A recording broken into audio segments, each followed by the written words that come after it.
Let's look at the motional EMF. So remember that an EMF is actually a voltage, a potential difference, and that's why it is measured in volts. It's not actually a force, even though it's called an electromotive force. So, motional EMF. Let's say that we have a loop of wire,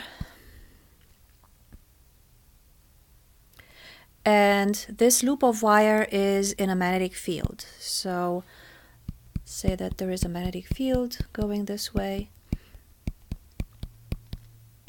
So that would be a magnetic field going into the page. The loop of wire is really a C shape, and it's not closed. So right now, really, nothing happens. There's just wire in a magnetic field. Now I'm going to close it by placing here another metal bar over it. And I will exert a force on the bar. I will move it with velocity v. So let's say that I'm moving it out like this. So the loop is made out of metal. Metal is conducting. So what that means is that charges inside a conductor are free to move. And we assume that protons and electrons all move around. We know better now, but we'll just pretend that both protons and electrons are moving around. And what happens then is that if we have a positive charge that is being pulled to the right by a certain velocity in a magnetic field, so we have a charge moving in a magnetic field with a velocity perpendicular to the magnetic field, it will experience a force given by the first right-hand rule to be up. So, place your hand in the direction of the velocity, so fingers in the direction of the velocity, palm parallel to this green vector v.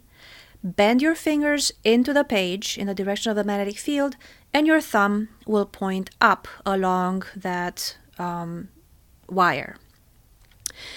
So I left off the sine theta in the equation F equals qvb sine theta because the velocity is perpendicular to the magnetic field, so essentially we would have sine of 90 degrees, which is 1.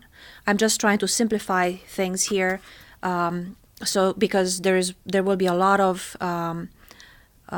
math that we have to write out, and the simpler it is, the better for now. So positive charges that are being pulled to the right with a velocity v in a magnetic field that's perpendicular into the page will want to move up. Well, negative charges will want to move down. So the right-hand rule actually is exactly the same it was for the positive charge, but then you have to remember that the force on a negative charge is going to be negative, the charge of the electron, Vb, so that means that the force is going to be down. So now we end up with a positive charge here and a negative charge there. So we have a separation of charges, right? So what does that mean? Whenever there is a separation of charges, remember from electric fields earlier on, if we have a capacitor, there are positive charges on the top, negative charges on the bottom. That means that there will be an electric field that goes from plus to minus. But that also means that there will be a voltage or an EMF from plus to minus. So there is an EMF established between the separation of charges, the positive charges at the top and the negative charges at the bottom. So once we have that set up, imagine that there will be another proton at some point. I'm going to draw it here now. So here we have another proton that is being pulled to the right with velocity v in a magnetic field that is pointed into the board, into the paper. So it will experience a magnetic force. But if I put the positive charge here in the electric field, it will experience an electrostatic force. So that blue positive charge is going to be torn between wanting to move down on one hand due to the electrostatic force, but move up due to the magnetic force. So at some point there will be an equilibrium where the magnetic force equals the electrostatic force. So magnetic force is QVB sine 90, which is 1. The electrostatic force is QE. Q is a charge of the proton, that's plus E. So we have EVB equals E times the electric field. So we cross that out. And then we can write the electric field as the EMF divided by the length of this bar that we're moving to the right. So that is length L. Okay, so from here we're solving for this motional EMF to get BLV.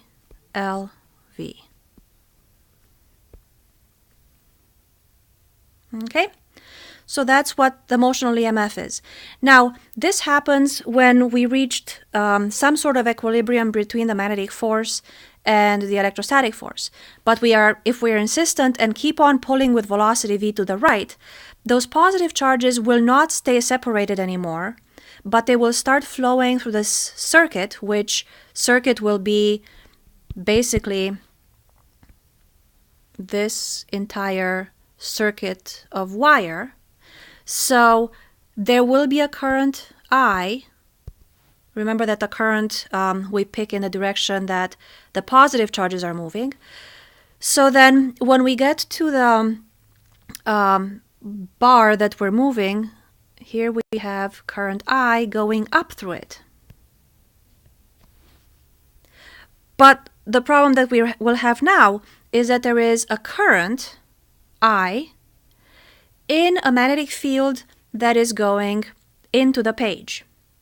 So we can use the first right-hand rule again and say, well, the force on the current I will be ILB sine 90 again, so I'm going to skip that.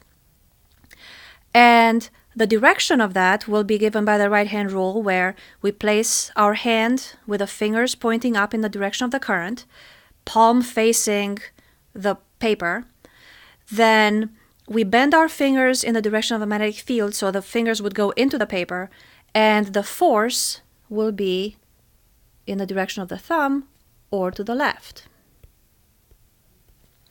So what happened here is that while we were trying to move this bar to the right with velocity v, the current that was induced experiences a force in the opposite direction. So it is trying to undo what we're doing. It's opposing the motion to the right with its own force to the left. Okay? So we went a little bit past the motional EMF, and now we have this force acting on the moving wire, and that is going to be in the opposite direction of the motion. So let's see if we go to the next page. How do we do that? Like this. All right.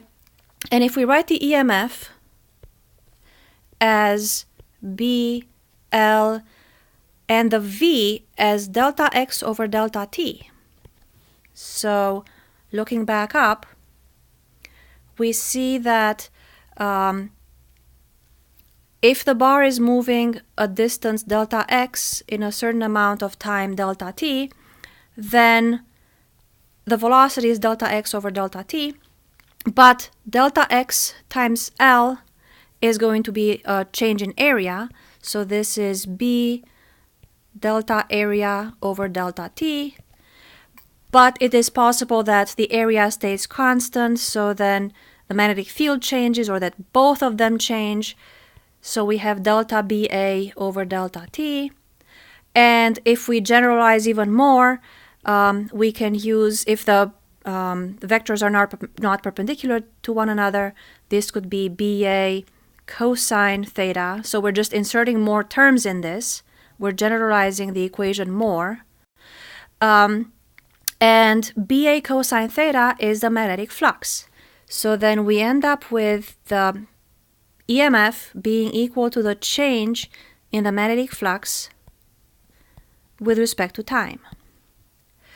But one thing that we have to remember is that the change is such that we're opposing the motion of the beam to the right. So we're trying to move the beam to the right with a certain velocity, and a force will pull back on it. So that's why we have this negative sign here, and that corresponds to Lenz's law. And this whole equation is Faraday's law of electromagnetic induction.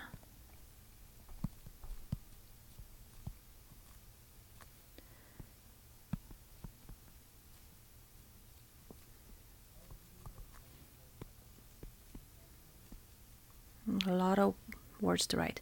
So Faraday's law of electromagnetic induction. Okay?